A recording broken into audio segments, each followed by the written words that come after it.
NIA जांच में एक बड़ा खुलासा हुआ है। पकड़े गए ओजीडब्ल्यू से पूछताछ में ये खुलासा हुआ है। सूत्रों के हवाले से खबर आ रही है कि पकड़े गए ओजीडब्ल्यू से पूछताछ में कई खुलासे किए गए हैं। हमले से 2 दिन पहले बैसरन घाटी में ही थे आतंकी और बताया गया है कि बैसरन घाटी के अलावा 3 और जगह रेकी की इन आतंकियों ने।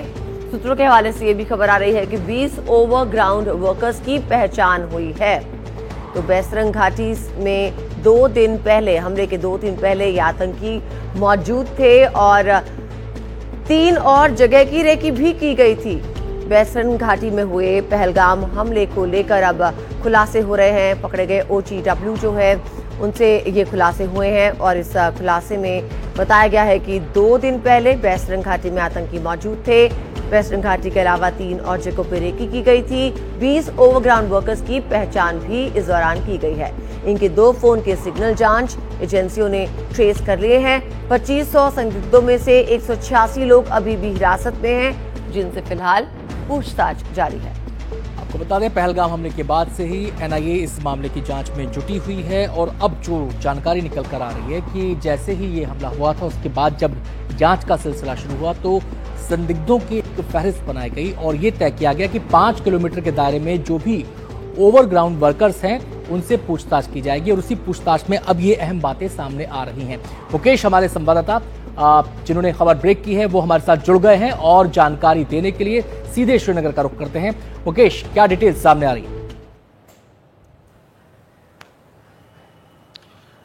देखिए, ये हम शुरुआत से रिपोर्ट कर रहे हैं कि ये जो हमला हुआ है पहलगाम का, इसमें जो आतंकियों के ओवरग्राउंड वर्कर्स हैं उनकी बहुत बड़ी भूमिका है और ये भूमिका सामने भी आ रही है। अभी जो पूछताछ हुई है ओवरग्राउंड वर्कर्स से, तो एनआईए ने पूछताछ के बाद कई बड़े खुलासे किए हैं। एनआईए सूत्रों के मुताबिक जिन आतंकियों ने पहलगाम हमले को अंजाम दिया है वो बैसरन घाटी में 2 दिन पहले ही पहुंच गए थे, यानी कि 22 अप्रैल को ही हमला हुआ और 20 अप्रैल को ही आतंकवादी बैसरन घाटी पहुंच गए थे। लेकिन वो पहलगाम 15 अप्रैल को पहुंच गए थे। पहलगाम का जो इलाका है वहां पर वो 15 अप्रैल को पहुंच गए थे और बैसरन घाटी 20 अप्रैल को पहुंच गए थे। 22 अप्रैल को ये हमला हुआ था। ये भी जानकारी मिली है कि पहाड़ों के रास्ते चढ़कर ये बैसरन घाटी पहुंचे थे, यानी कि मुख्य रास्ते से नहीं गए थे। पहाड़ों से 7 किलोमीटर की चढ़ाई चढ़ के ये बैसरन घाटी पहुंचे थे। अब तक की जांच में ये बात भी सामने आई है कि आतंकियों के ओवरग्राउंड वर्कर्स हैं, उन लोगों ने पहलगाम में कई सारे जो टूरिस्ट स्पॉट हैं उनकी रेकी करवाई थी, जिनमें 3 टूरिस्ट स्पॉट हैं, उनके नाम सामने आए हैं। आरू घाटी जो कि पहलगाम में है, इसकी भी रेकी हुई थी।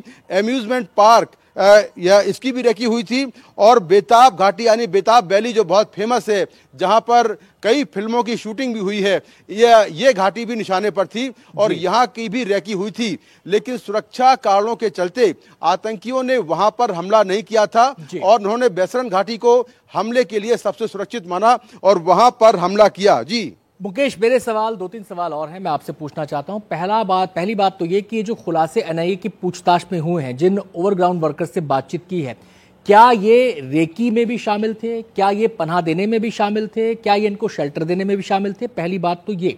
और दूसरी बात, कल जब मैं शुभम द्विवेदी की पत्नी से बातचीत कर रहा था, हमारी ये जो बातचीत हुई थी, तो उसमें उन्होंने बताया था कि उन्हें ऐसा लगा कि आतंकी पहले से वहां पर मौजूद थे और वो केवल वक्त का इंतजार कर रहे थे, क्योंकि अचानक ही वो सामने आए थे। तो एक तरीके से ये लगता है कि 2 दिन पहले वो आ गए थे, तो 2 दिन पहले वो हालात को देख रहे थे, टाइमिंग को समझ रहे थे और मौके की तलाश में थे।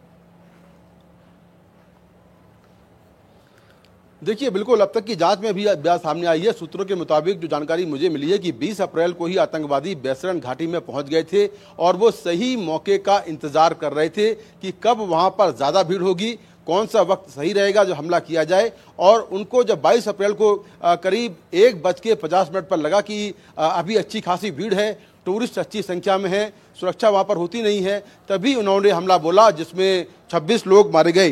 तो जो ओवरग्राउंड वर्कर्स हैं इन आतंकवादियों के, उनसे पूछताछ में ये बातें निकलकर सामने आई हैं। करीब 20 के करीब जो ओवरग्राउंड वर्कर्स हैं उनकी पहचान हो चुकी है और उनमें से कई ओवरग्राउंड वर्कर्स एनआईए ने गिरफ्तार भी किए हैं, ये भी जानकारी मिली है।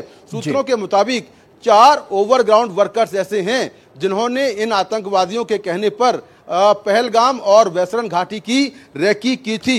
घाटी में 3 सैटेलाइट फोन के इस्तेमाल की जानकारी भी मिली है एनआईए को। इनमें से 2 जो फोन हैं उनके सिग्नल जांच एजेंसियों ने ट्रेस कर लिए हैं, यह भी जानकारी मिली है। करीब 2500 संदिग्धों में से 186 लोग अभी भी कस्टडी में हैं, जिनसे एनआईए के अधिकारी पूछताछ कर रहे हैं। तो अपने आप में जांच बहुत तेजी से बढ़ रही है और एनआईए के अधिकारी लगातार अलग अलग एंगल से जांच कर रहे हैं, चाहे वो टेक्निकल इन्वेस्टिगेशन हो, साइंटिफिक इन्वेस्टिगेशन हो या फिर जो फिजिकल जांच है वो भी काफी तेजी से की जा रही है। जी मुकेश।